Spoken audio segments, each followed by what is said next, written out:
こんにちは。ここは盛岡駅。早速ですが、この岩手ホリデーパスで旅行を開始します。料金は2500円で岩手県内の JR 在来線と IGR 岩手銀河鉄道の盛岡、高馬、廃止された岩泉線の転換バス路線の東日本交通のバスに1日間乗り放題になります。さて、今日乗車する列車は登場から1周年を迎えた観光列車ひなび釜石号です。ホームに降りてみると、701系の回送列車が発車していきました。お目当てのひなびはすでに入線してますね。それにしても701系はとてもかっこいいですね。導入当初は一悶着あったなんても聞きますが、私は非常に大好きです。隣のホームには、ひなび釜石と全く同じ区間を走る快速浜ゆりがいます。急行型のキハ110系0番台だけで編成され自由席含めてリクライニングシートの乗り得列車です。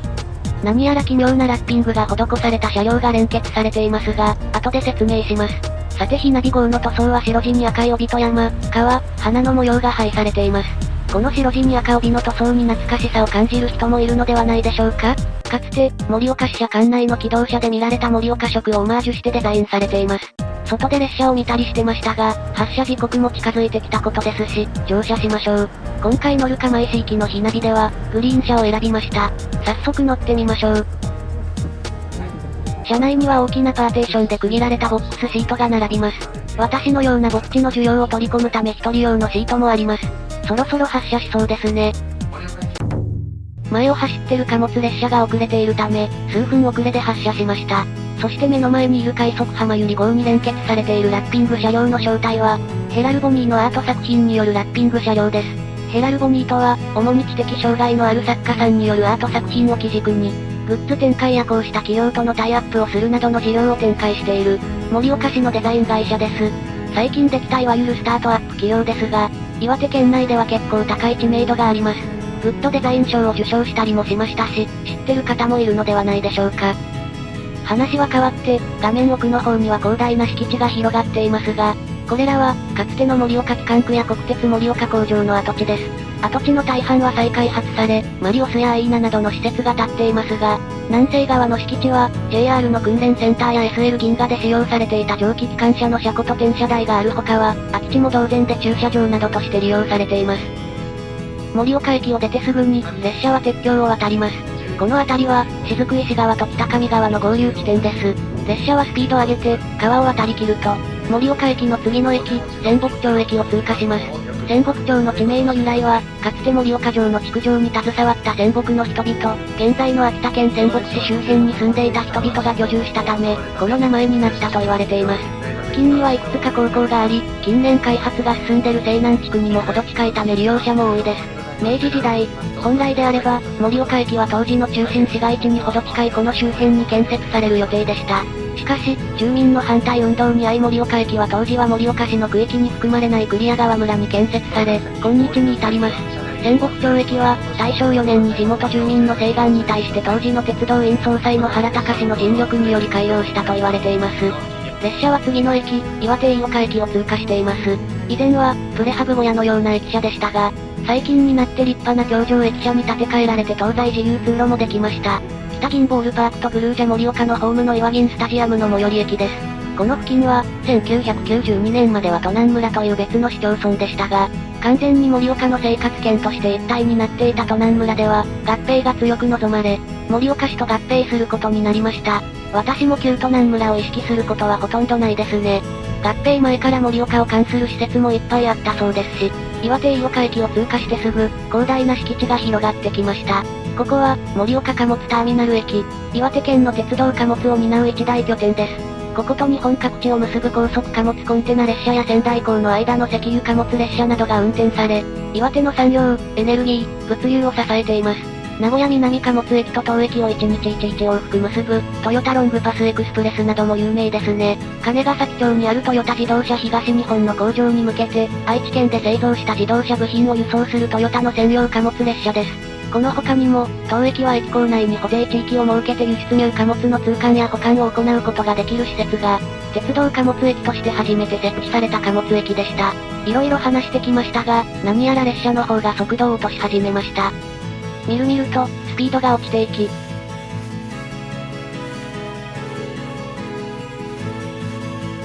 止まってしまいました。どうやら、前を行く貨物列車に追いついてしまったようです。しばらく停車した後に再出発です。この盛岡貨物ターミナルの付近では向こう正面に見えてるように、下り線は高架でターミナルをまたぎます。発着線には、滝一万型による石油貨物列車が待機しています。当駅には、日本オイルターミナル盛岡営業所も併設されていて、ガソリンなどの石油製品の配送拠点になっています。東日本大震災の際の燃料不足の際も、日本海側を迂回して、根岸からここまで臨時の石油貨物列車が運転されました。あの時の光景はおぼろげながら覚えていますが、ガソリンスタンドに行列をなして、ようやくリッター1000円近いガソリンを入れられるという、なんとも言い難い光景が見られました。列車は、矢巾駅を通過しています。矢巾町の中心地であるこの周辺には、盛岡のベッドタウンとして人口がやや増加しているだけでなく、近年岩手医科大学のキャンパスと附属病院が移転してきたことで、岩手県にしては珍しく活気のある町です。矢巾の由来として、諸説ありますが、前9年の駅で、源頼義が安倍貞党を討つため矢を作る矢羽を集めさせたことなのだとか。町名の矢巾と、駅名の矢巾では漢字が違いますが、駅名の方が古い方の文字を使っているためです。列車は次の市町村、紫波町に入って古館駅を通過。東北本線の盛岡と花巻の間の駅では3番目に利用者が少ない駅です。個人的に印象の薄い駅です。駅舎はかつての岩手飯岡駅のようなプレハブ小屋のような駅舎ですが、新幹線の高架が下がってきている場所にあるので、今にも押しつぶされそうな見た目をしています。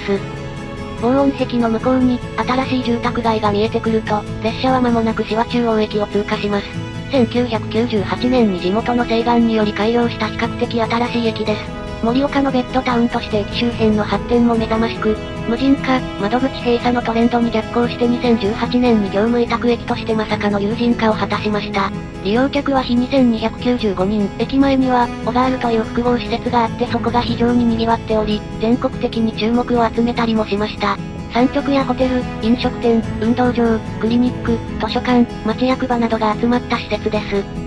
紫波中央駅を出てすぐに、ひずめ駅を通過します。当駅止まり、当駅始発もあって見た目はやや大きめの駅に見えますが、意外にもここが盛岡と花巻の間で最も乗降客数が少ない駅です。その数、日に468人。隣の紫波中央駅が有人駅かし緑の窓口まで設置された一方で、こちらは、なんと昨年無人化されてしまいました。もともと、中心街より離れたところにひずめ駅が作られたため、より市の中心部に近く、街づくりとともに発展した紫波中央と比べたら、これは当然の結果だったのかもしれません。さて、列車は花巻市に入って、旧石鳥屋町の中心駅、石鳥屋駅を通過します。ただの住宅街の駅に見えますが、ここはある日本の伝統的な産業について有名な町です。石鳥屋は、越後都市、丹波都市に並ぶ日本三大都市の一つ、南部東寺が拠点とした町です。都市とは何かという人もいますかね。都市とは、日本酒の醸造を行う職人集団で、ここ石鳥屋の国道4号線沿いの道の駅に併設した南部都市伝承館が南部東寺の歴史を伝えています。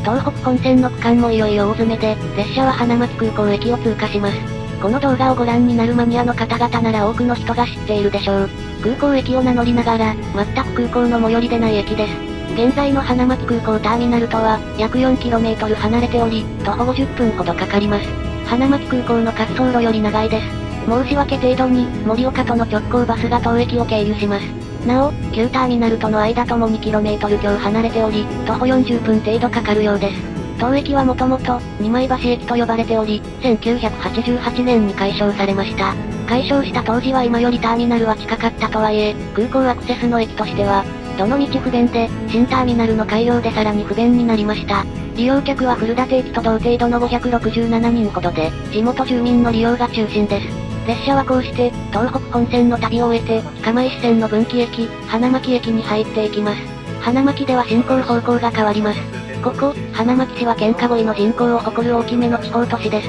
その数は約9万人。2006年の平成の大合併で石鳥屋町、大羽様町、東和町を合併した際には、10万人を超えた人口もみるみる減り続けています。花巻といえば、わんこそばや温泉地などがイメージされますが、やはり、作家宮沢賢治の出身地として有名でしょう。甲子園常連校で、エンゼルス菊池雄星選手やドジャース大谷翔平選手の母校、花巻東高校でも有名でしょうか。それともマニアの皆さんには花巻電鉄の馬面電車が有名でしょうか。実は、宮沢賢治の代表作、銀河鉄道の夜の銀河鉄道の車両は、電気かアルコールで動いてるのではないかという一文があり、検事さんは花巻電鉄もモチーフに入れながら書いたのではないかと言われています。近年は銀河鉄道999や SL 銀河号によって SL 牽引列車のイメージがついてしまった銀河鉄道ですが、原作に最も忠実な銀河鉄道は IGR 岩手銀河鉄道ということになるでしょう。花巻駅のホームに入った時、何やら太鼓の音が聞こえて振り返ると、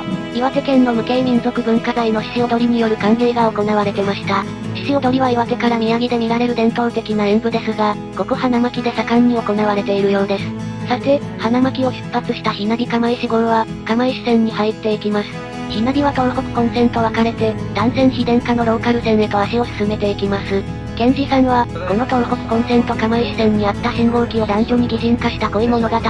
シグナルとシグナレスを書いています。シグナルが東北本線の信号機の男の子で、シグナレスが釜石線の信号機の女の子です。そんな信号機たちの淡い恋物語を書いた作品ですが、検事の数少ない生前に発表された作品です。セロ引きのゴーシュとか、銀河鉄道の夜とか、風の又三郎とか、有名な作品の多くが検事さんの死後に発表されています。私も皆さんもスマホや HDD の中身や、のアイテムの処遇はきっちり決めておくべきでしょう。釜石線は、花巻駅と釜石駅の 90.2km を走る単線非電化の路線です。愛称は、銀河ドリームライン釜石線。釜石線の各駅には、宮沢賢治が人工言語エスペラント語に傾倒していたことにちなみ、エスペラント語による愛称が付けられてます。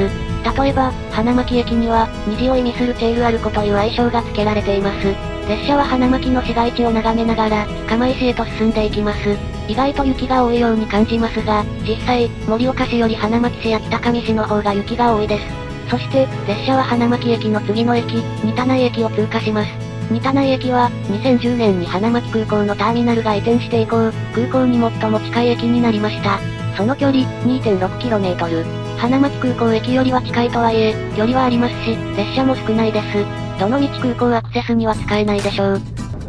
北上川を渡ってしばらくすると、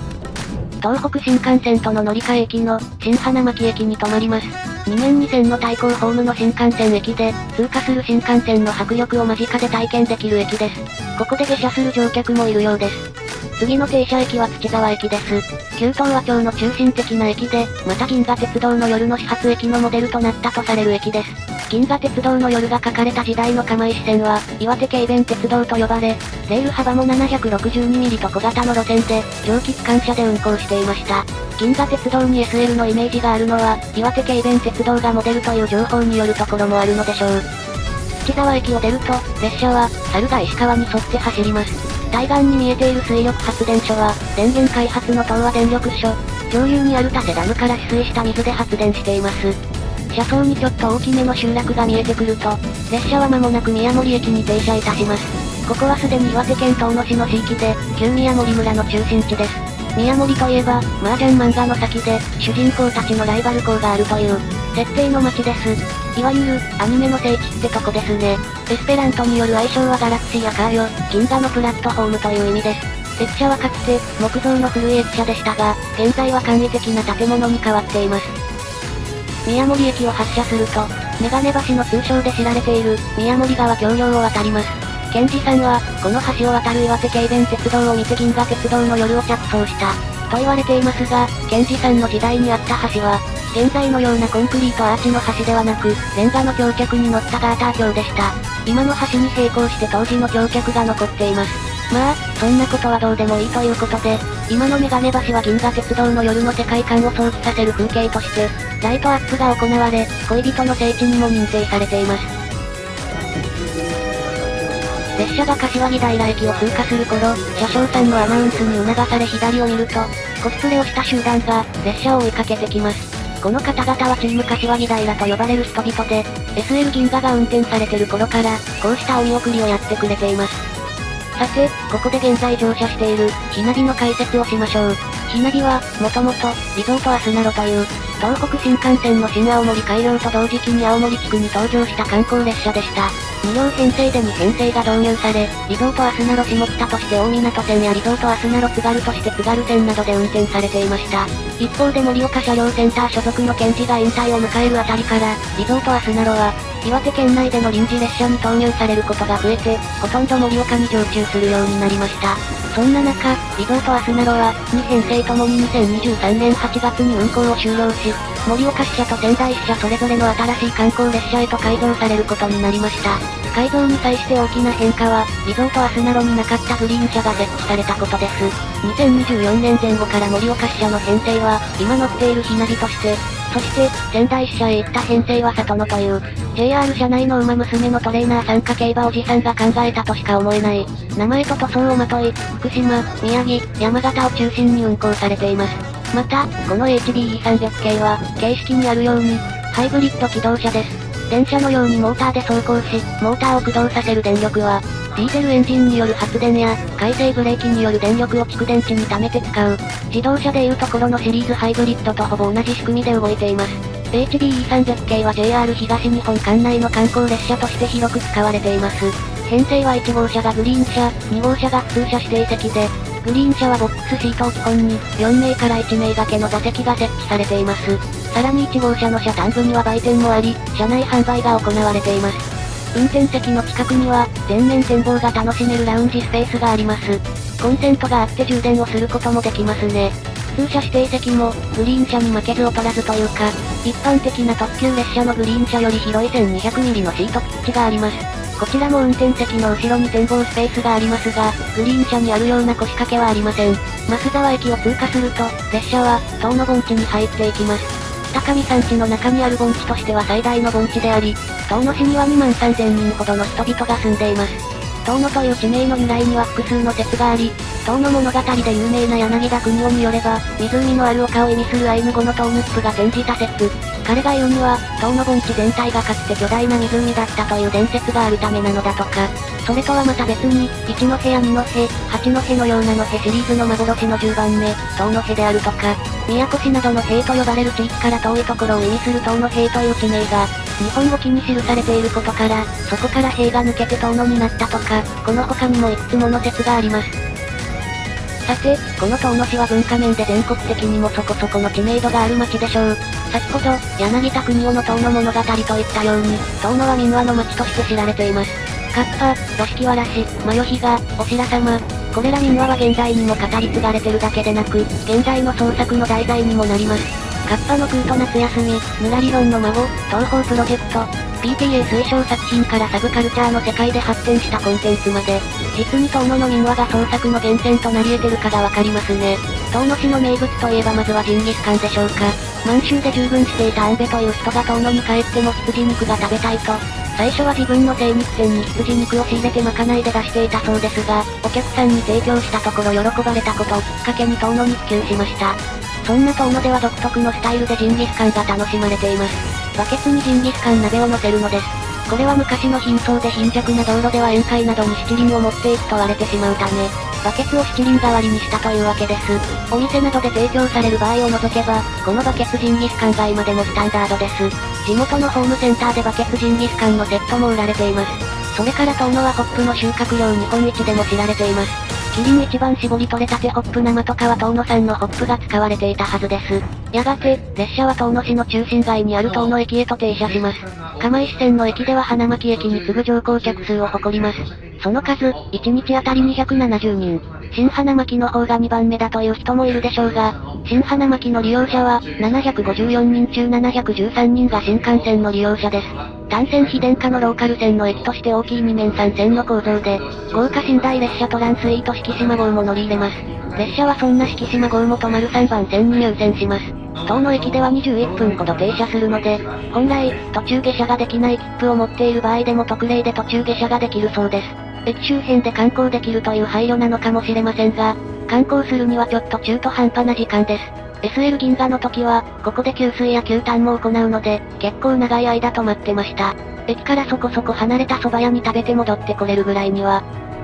到着したので、ホームに降りてみました。この駅名標は、SL 銀河が営業を開始した2014年前後から釜石線各駅に取り付けられた釜石線オリジナルデザインの駅名標です。遠野駅のエスペラントの愛称はフォルクローロ、民話という意味です。またこの、フォルクローロという名前は、JR 東日本ホテルズが東北地方で展開する、ホテルのブランド名にもなっています。ホテルフォルクローロの第1号がこの遠野駅の中に設置されたフォルクローロ遠野だったためです。残念ながらフォルクローロ遠野は2015年に営業を終了しましたが、ホテルフォルクローロブランドのホテルは、大港、角館、高畑、三陸釜石、花巻東和の5県が営業中。以前は、白馬や松島にもあったようですが、いずれも営業終了や売却されてしまっています。せっかくなので、途中下車して駅の近くを見てみましょう。それにしても以前走っていた SL 銀河は、車内で本が読めたり、プラネタリウムが見れたり、馬と並走したりと、楽しい列車でした。SL 銀河に比べて、正直ひなびは味気ない面が否めないでしょうが。腐っても観光列車ですからね、ちょっと歴史ありそうな駅舎でも見て観光しましょう。遠野駅は岩手軽便鉄道の駅として1914年に開業しました。現在の駅舎は釜石線の762ミリから1067ミリへの開通と釜石までの全線開通がなされた1950年、昭和25年に完成した駅舎です。西洋建築を意識したモダンなコンクリートブロック建築の駅舎の2階には戦術の通り、フォルクローロ遠野というホテルが2015年まで入っていました。何やら、駅のガラスに観光地の写真が貼られていますね。これは遠野の有名観光地のカッパ淵。遠野物語には、このカッパ淵で、馬を休ませていたらカッパが馬を水の中に引きずり込もうとしたというお話が記されています。ちなみに、カッパは父の神としても祀られてるとのことで、バストアップを目指したい方とかに良さそうですね。私は巨乳の家系に生まれました。さて、ホームに戻ったら上りの快速浜ゆりが入線してきました。東北地方の JR 線の快速では珍しくなった愛称付きの快速にして、リクライニングシートを装備した指定席車両が連結される今では珍しくなった快速列車です。これは東北新幹線が八戸まで開業した2002年は急行陸中として運行していた名残です。使用されるキハ110系は電車並みの加速性能を誇る化け物機動車です。その中でもレイバンダイは、急行陸中用に導入された車両で、当初からリクライニングシートを装備していました。外観上の特徴は配送機がパイプスカートになっている点でしょうか。間もなく40年選手の古い車両ですが、置き換えの話はなく、今後も快速浜ゆりとしてしばらく走るでしょう。一方で、置き換えが決まった車両も釜石線にはいます。普通列車で運用されるキハ100系です。見た目はキハ110系にそっくりですが、キハ110系が20メートルの全長があるのに対してこちらは16メートルと小柄な車体が特徴です。キハ100系は新しく導入されるハイブリッド機動車の HBE220 系に置き換えられます。それでは、ひなび釜石の旅を再開しましょう。列車は遠野盆地を走り抜けて、千人峠の方向を目指します。千人峠は釜石線の全通を拒み続けてきた難敵で、岩手軽便鉄道が千人峠まで路線を開通させてもそこから先の建設はできませんでした。代わりに、峠区間は索道、つまりロープウェイを渡して釜石側と行き来しました。この時の索道は、岩手軽便鉄道と共に国鉄に買収され、国鉄最後の特殊狂気路線として、また国鉄唯一の索道として1950年まで活躍しました。結局、国鉄は千人峠本体を攻略することを諦めて、峠よりさらに南の上有栖を経由して、陸中大橋の周辺でオメガカーブを使い釜石へと降りるルートで、現在の釜石線を建設しました。それでも兄弟トンネル2本とオメガカーブを使った険しい路線になり、またトンネルにより SL の塩害が問題になったことへの対策にも追われました。千人峠については、道路と合わせて解説動画を作ってみたいです。いつかね。さて、峠を目前にして列車は、足ヶ瀬駅に停車して列車交換です。岩手軽便鉄道は、ここから分岐して千人峠駅までを結んでいました。ルート的には現在の国道283号に沿っていたと言われています。足ヶ瀬駅を出て、長いトンネルを抜けると、間もなく上有栖駅に停車します。先ほど一瞬ちらっと見えたのは、釜石道の千人峠道路。この道路の開通により内陸と沿岸は暫定2車線とはいえ高速道路で結ばれて道路事情が大きく向上しました。しかし、釜石線からしたら面白い話ではないでしょう。さて、これから止まる上有栖駅は、住田町に所在する駅です。住田町は瀬田前町、上有栖村、下有栖村が合併して成立した自治体で、中心市街地は瀬田前町にあるので、住田町に鉄道の駅があるというイメージはなかなかないのですが、ちゃんとあります。この上有栖駅は、日本一鍾乳洞に近い駅として有名で、駅前には老館道という鍾乳洞があり、気仙川を挟んだ対岸にも白蓮洞という鍾乳洞があります。1977年のホラー映画八つ墓村のロケ地としても知られています。北上山地にはここ以外にも有名な鍾乳洞があります。岩泉の龍泉洞や悪化洞とかですね。さて、上有栖駅を出て再び長大トンネルを抜けると、釜石市に入っていきます。谷底を見ると、線路と道路があるのがわかります。あの線路は、この列車がこれから走る線路です。それにしてもなかなかに見ない車窓ですね。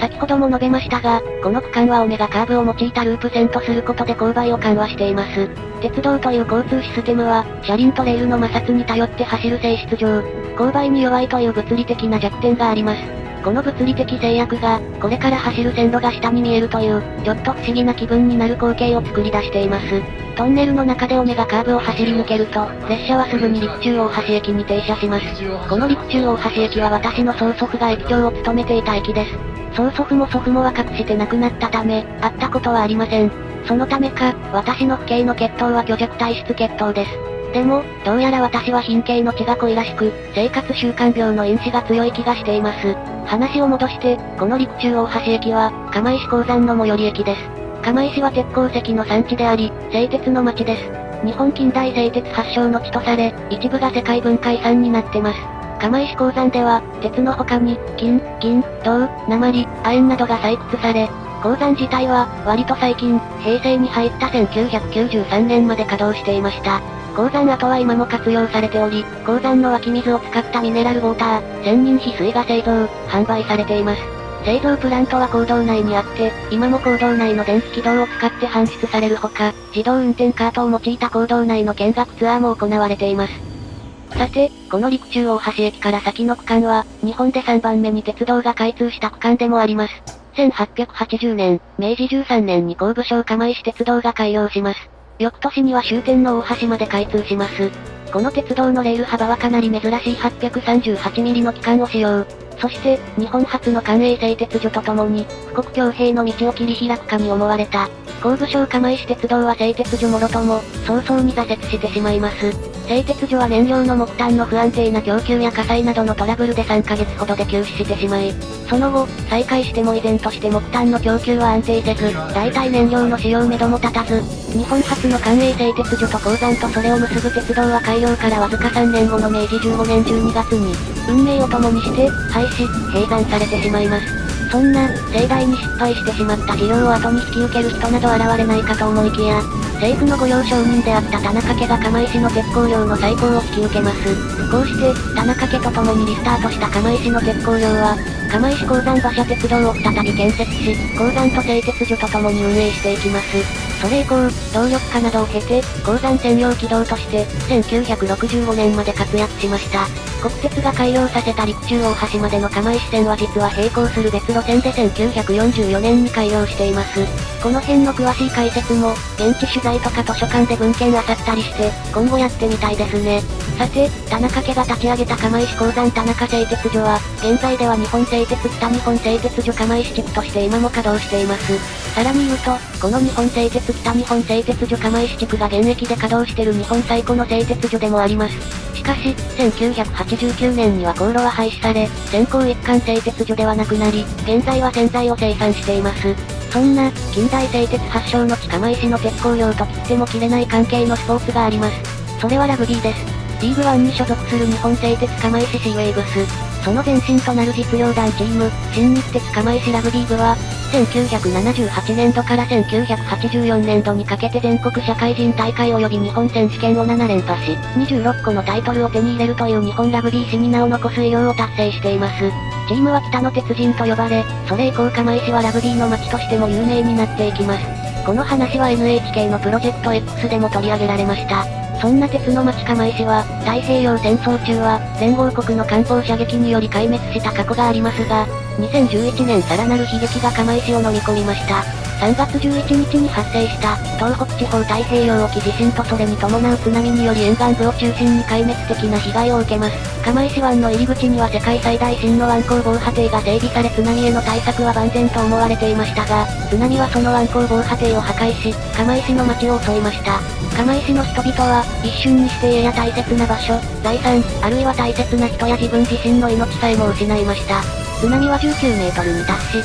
2955棟の家屋を全壊にさせ、693棟の家屋を半壊させました。人的被害も甚大で、死者888人、行方不明者158人を出しました。そんな壊滅的打撃を被った釜石市は、復興が進んできた一方で、現在もまだ当時の影響が垣間見える場所もありますが、震災後は、SL 銀河の運行や、ラグビーワールドカップの開催や、ガントリークレーンの稼働、橋の航路跡の世界遺産登録など、明るい話題もありました。さて色々と語っている間に列車は、釜石駅の手前の小佐野駅を通過しました。ここら辺は国道沿いにロードサイド店舗が目につき、賑わいを感じます。釜石の市街地に入ってしばらくすると、釜石線に合流してくる線路が現れます。震災前は、JR 山田線だった三陸鉄道リアス線です。津波による壊滅的被害を受けた宮古と釜石の間の山田線は、もともと赤字ローカル線で、JR が復旧してさらに運営するのも酷な話でした。そこで、この区間は JR が復旧工事を行った上で三陸鉄道に移管されることになりました。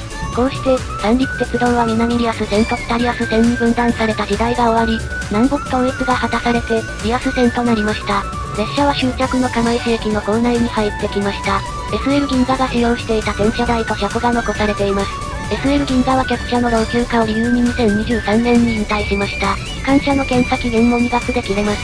4、5、8が再び本線に戻る日は来るのでしょうか？さて、ひなび釜石は終点の釜石駅に到着します。盛岡から2時間44分の旅もあっという間に感じられます。さて、私は釜石駅前をふらふらしたりして、駅に隣接した C プラザ釜石の古本屋で、古い軍事雑誌や鉄道雑誌を物色、かれこれ2000円分買って、サンクス釜石のラーメン屋さんで、分厚いチャーシューとスープが鬼うまい釜石ラーメンをいただき、